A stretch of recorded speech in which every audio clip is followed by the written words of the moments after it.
Hi, my name's Maura McGinn, and I'm running the Dublin Marathon for St John Ambulance. Hi Maura, lovely to meet you. Lovely to meet you, Paul. What got you in as a marathon runner? What made you think, I want to do a marathon? About 5 years ago I started and said I needed to do something to get myself fit, and I started running with Mary Jennings from Get the Gym. So she's doing the Get Running series in the Irish Times now. But she took me out one very wet and wild day in Sandymount Strand, and I could run 30 seconds. And I was going, this is dreadful, I better do better than that. So I started a programme with her, and she got me up to 5k within 8 weeks. And then I did another bit of a programme with her, and suddenly I was up to 10k, and I was doing the women's mini marathon, and I said, okay, maybe I can do better than that. And I got the guide to the non-runner's guide to the marathon, and I followed the programme in that, and built myself up to the 2010 Dublin Marathon. The 2014 marathon won't be your first marathon, so you're well experienced at this stage. I am. This is going to be my fifth one. So every marathon I've run, I've had to stop by the St John's Ambulance and get either some help with my knee or some painkiller of some kind. So yeah, but I use you every time. I'm glad we've been of help. Yeah. How do you find keeping your normal day-to-day life and your marathon running? Because it's a huge commitment. So how do you work it around?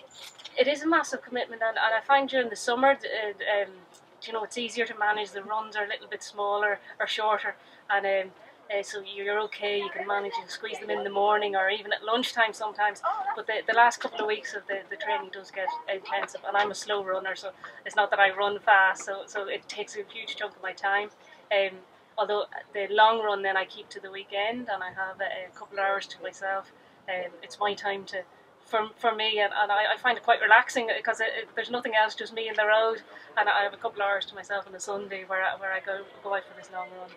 Yeah, funny. A lot of runners seem to like the Sunday for the long run because you have that me time. Yeah. Obviously, St John Ambulance has been something that you've been connected with and involved with as a client. Yes. So is that what made you decide to run for us for the marathon? There were two things actually. I've seen from the very first marathon I ran, looking at going down that road and seeing what I would have thought were fitter, stronger looking people at the side of the road, and you guys helping them out. I'm kind of going, wow, I can't believe I'm running by these people, you know, because that was my first marathon. And then just seeing the support that the ambulance or St John Ambulance give, I was kind of going, I hope I never need them, but it's great to see them there. And then eventually a friend of mine has started volunteering with you, so she's with you quite a while, Erica Casey, and she convinced me that if I was going to do a fixed marathon, the best thing I could do would be do it for you.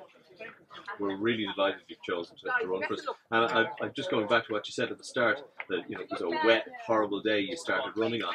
That means you must have great commitment, because it's very hard to start off on a wet, horrible day. It was terrible, but I figured if I didn't do it that day, there was something in my head said if I don't do it today, it'll never happen. So yeah, the weather today is a bit dull, but you know, sometimes dull is good. Well, best of luck on the half marathon, and we'll see you on the marathon. Thank you very much. Thank you.